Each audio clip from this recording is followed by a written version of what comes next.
Hello everyone. 16 अप्रैल को second shift का paper है। ये दूसरी शिफ्ट में जो पेपर हुआ है आज 16 अप्रैल को 19वां G20 शिखर सम्मेलन कहां आयोजित किया गया था। 19वां, 20वां, 21वां ये सब हम डिस्कस कर चुके हैं। भारत में हुआ, ब्राजील में, फिर साउथ अफ्रीका, अमेरिका में होगा। ये सब हम टेस्ट सीरीज में रिवीजन में भी किया है क्वेश्चन, तो उम्मीद है सब इसको सही करके आए होंगे। डी इसका करेक्ट आंसर है। ये 19वां G20 शिखर सम्मेलन ब्राजील में हुआ था। एक तरह की बेरोजगारी जिसमें किसी व्यक्ति का किसी कार्य में होना या न होना कोई अंतर नहीं डालता, उसको क्या कहते हैं? उसको कहते हैं प्रच्छन्न बेरोजगारी। कि किसी व्यक्ति के होने या नहीं होने से उसे इकोनॉमी में किसी काम में फर्क नहीं पड़ता, वो प्रच्छन्न बेरोजगारी होती है। जब कोई जहाज नदी से निकलकर समुद्र में प्रवेश करता है तो वह कुछ ऊपर उठ जाता है। When a ship leaves a river and enters the ocean, it rises a little। बिल्कुल ऐसा होता है क्योंकि वो जो डेंसिटी है सी वाटर की, सैलिनिटी की वजह से वो डेंसिटी ज्यादा होती है समुद्र के वाटर की। तो ये पहला भी सही है और सेकंड इसका जो है ये भी सही है। कार्टेजिना प्रोटोकॉल, उम्मीद है ये सभी सही करके आए होंगे। कार्टेजिना प्रोटोकॉल है, ये किससे रिलेटेड है? Cartagena protocol biosafety LMO. किस शहर में पैरा एशियाई खेल 2023 आयोजित किए गए थे? ये 2022 में होने थे, कोविड की वजह से पूरे 2023 में हुए थे। इसका जो करेक्ट आंसर आएगा हांगजू, चाइना में। मेगास्थनीज किसके दरबार में राजदूत के रूप में आया था? In whose court did Megasthenes comes as an ambassador? तो ये मेगास्थनीज है, चंद्रगुप्त मौर्य के दरबार में आया था। गीगाबाइट शब्द का तात्पर्य, हम तो गीगाबाइट से येटाबाइट जेटाबाइट तक पूरा पढ़ चुके हैं। इस पे बहुत सारे क्वेश्चन पढ़े हैं, तो उम्मीद है ये भी आपका सही होगा जो टेस्ट सीरीज से जुड़े हैं या जो वीडियो देख रहे थे। 1024 मेगाबाइट, 1 गीगाबाइट में 1024 मेगाबाइट। संघीय बजट 25-26 के तहत, देखिए पहले ही हमने ये चर्चा कर ली थी कि बजट से क्वेश्चन आता है। बजट के तहत पहली बार कल्याण हेतु सामाजिक सुरक्षा स्कीम का प्रस्ताव दिया गया था। यूनियन बजट में पहली बार social security scheme for welfare, ये किसके लिए था? ऑनलाइन प्लेटफॉर्म वर्कर्स के लिए था। ऑनलाइन प्लेटफॉर्म जो श्रमिक हैं उनके लिए। किस संविधान संशोधन द्वारा सहकारी समितियों को संवैधानिक दर्जा प्रदान किया गया था? संवैधानिक दर्जा है, ये पूछा हमसे by which constitutional amendment the cooperative societies were given constitutional status. जो कोऑपरेटिव सोसाइटीज है इनको संवैधानिक दर्जा किस संविधान संशोधन, कौन सा कॉन्स्टिट्यूशन अमेंडमेंट के तहत दिया गया था? तो ये दिया गया था 97 कॉन्स्टिट्यूशन अमेंडमेंट हुआ था 2011 में। भारतीय संविधान के किस अनुच्छेद के तहत शिक्षा के अधिकार को मौलिक अधिकार के रूप में गारंटी दी गई? ये तो सभी का सही होना चाहिए। Under which article of Indian constitution is the right to education guaranteed as a fundamental right? Article 21A। निम्नलिखित में से कौन सी एक बाजार आधारित प्रणाली है जहां कंपनियां उत्सर्जन अनुमतियों को खरीद एवं बेच सकती है? Which one among the following is a market based system where companies can buy and sell emission permits? ये चला था, यूरोपियन यूनियन ने शुरू किया था इसको, जब ये चर्चा में आया था। ये कार्बन ट्रेडिंग है। Arrange the following in A sequence, arrange the following in A sequence, इसका जो सही सीक्वेंस होगा ये क्या आएगा? इसका सही सीक्वेंस होना चाहिए first, second, third and fourth. 1 3 2 4 ये होना चाहिए इसका सही सीक्वेंस। देखिए किसी क्वेश्चन में को डाउट होगा तो आप कमेंट सेक्शन में नीचे चेक कर लीजिएगा, उसको हम करेक्ट कर देते हैं। जैसे इससे पहले वाली शिफ्ट का पेपर जो करवाए थे उसमें क्वेश्चन नंबर 27 था, वो एफडीआई ने कौन सी ड्रग है वो नई ड्रग को रिकमेंड किया था, जबकि पहले जो ड्रग चल रही थी सालों से वो बता दिया था, वो नई ड्रग है, उसका करेक्ट करवा दिया है तो हो जाता है एक बार। 10वां संख्या 10 का बाइनरी प्रतिनिधित्व क्या है? What is the binary representation of decimal number 10? इसका जो बाइनरी होगा 1010। तमिलनाडु में एक नई राजनीतिक पार्टी तमिलागा वेट्री कजगम किसके द्वारा शुरू की गई है? Who launched Tamilaga Vettri Kazhagam, a new political party in Tamil Nadu?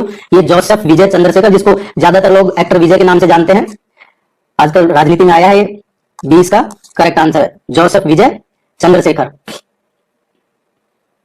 निम्नलिखित ग्रहों को उनकी कक्षीय अवधि के आधार पर घटते क्रम में व्यवस्थित करना है। अरेंज द फॉलोइंग प्लैनेट्स इन, देखिए एक तो डिसेंडिंग ऑर्डर, किस के अकॉर्डिंग? जो ऑर्बिटल पीरियड, ऑर्बिटल पीरियड क्या है कि कौन सा सूर्य की एक कक्षा में चक्कर लगाने के लिए कितना टाइम लेता है, उसमें डिसेंडिंग ऑर्डर में बताना है, ज्यादा से कम ये बताना है। तो इसमें जो डिसेंडिंग ऑर्डर होगा इसका, इसमें आएगा Uranus, then Saturn, Jupiter and Mars. तो ये होना चाहिए इसका सही आंसर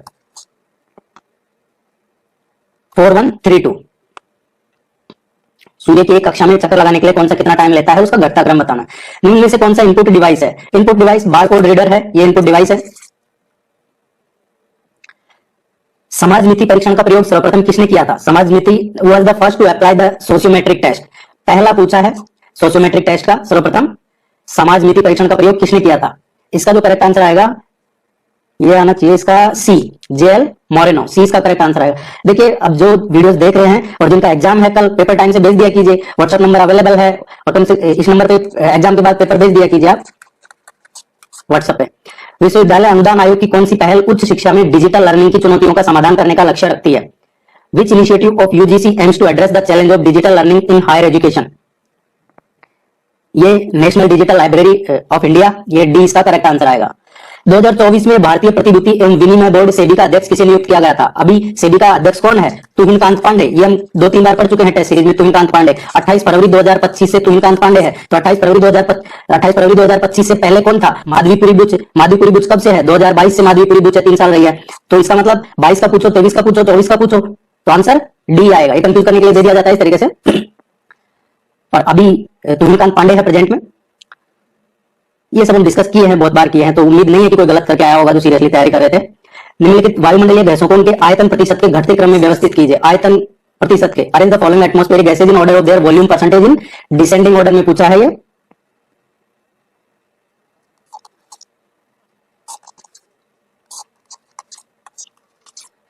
ये second, third, fourth, first, second, third, fourth, first, ये इसका करेक्ट आंसर आना चाहिए 20वें में सी। आंकड़ों की गणना हेतु निम्न में से कौन सा साधन प्रयुक्त होता है? आंकड़ों की गणना के लिए which tool is used among the following for data calculation? Data calculation के लिए MS Excel, MS Excel data calculation के लिए। निम्नलिखित में से कौन सा एक विशेष समवर्ती सूची में नहीं है? ये देखिए काफी टफ क्वेश्चन है और इस तरीके के क्वेश्चन है जो एग्जाम में डिफरेंस क्रिएट करते हैं आपके स्कोर में। वैसे टफ नहीं कह सकते, लेकिन हाँ अच्छा क्वेश्चन है ये, आसानी से, बहुत किसी का तुक्का लगना अलग बात है, लेकिन जो बहुत सीरियसली तैयारी कर रहे होंगे वो इसको सही करके आए होंगे। क्योंकि पहले जो एडमिनिस्ट्रेशन ऑफ जस्टिस है ये इसमें कॉन्करेंट लिस्ट में नहीं आता था, स्टेट लिस्ट में था। बाद में इसको जो 1975 में अमेंडमेंट किया था संविधान में, उस टाइम पे इसको कॉन्करेंट लिस्ट में कर दिया गया था। अब ये भी कॉन्करेंट है। Public health and sanitation, public health and sanitation क्या है? ये स्टेट लिस्ट में आता है, 20 का करेक्ट आंसर आएगा। ये समवर्ती सूची में नहीं है, स्टेट लिस्ट में है।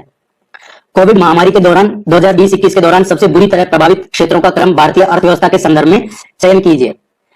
देखिए ये कोविड के टाइम पे पूछा है, तो कोविड के टाइम लॉकडाउन हुआ, तो लॉकडाउन में सबसे ज्यादा इफेक्ट किसको हुआ? लॉकडाउन में सबसे ज्यादा जो इफेक्ट हुआ वो इंडस्ट्री को हुआ। इंडस्ट्री बिल्कुल बंद हो गई, क्योंकि जो इंडस्ट्री है वहां पे काम करने के लिए मैन्युफैक्चरिंग करना है, तो लोग पास आएंगे, लोग काम करेंगे, तो वहां पे इंडस्ट्री बिल्कुल शट डाउन हो गया था।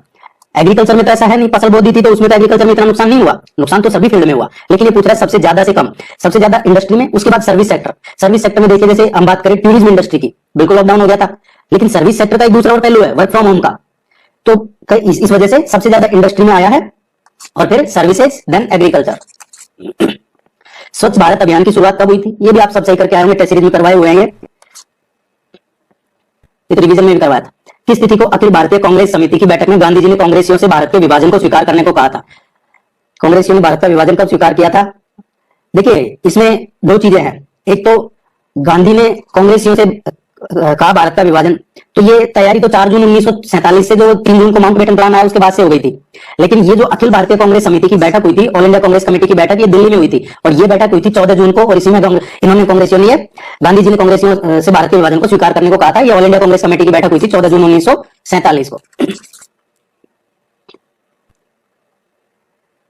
भारत का पहला सौर मिशन आदित्य L1, ये भी आप लोगों का सही होना चाहिए, सितंबर 2023 का प्रक्षेपित किया था ये। निम्नलिखित में से कौन सा एक मानव प्रतिभागियों को शामिल करने वाले शोध का प्राथमिक नैतिक विचार है? Which one among the following is primary ethical consideration when conducting research involving human participants? इसका जो करेक्ट आंसर आएगा, ये आएगा इसमें मेंटेनिंग पार्टिसिपेंट एनोनिमिटी, प्रतिभागियों की जो गोपनीयता है उसको बनाए रखना। वीडियो को लाइक करके जाइएगा प्लीज, ये रिक्वेस्ट है, और चैनल को सब्सक्राइब कर लीजिए ताकि आगे भी एग्जाम से रिलेटेड अपडेट आपको यही मिलेगी ऑथेंटिक। खोजपरक अधिगम जो अन्वेषण आधारित शिक्षण की विधि है, किसके द्वारा आरंभ की गई थी? Who introduce discovery learning method of inquiry based education? ये है जेरोम ब्रूनर, जेरोम ब्रूनर। राज्य में द्वैध शासन किस वर्ष लागू किया गया था? Dyarchy in which year dyarchy was started in province का पूछा है। देखिए राज्यों में ये द्वैध शासन 1919 का है, द्वैध शासन।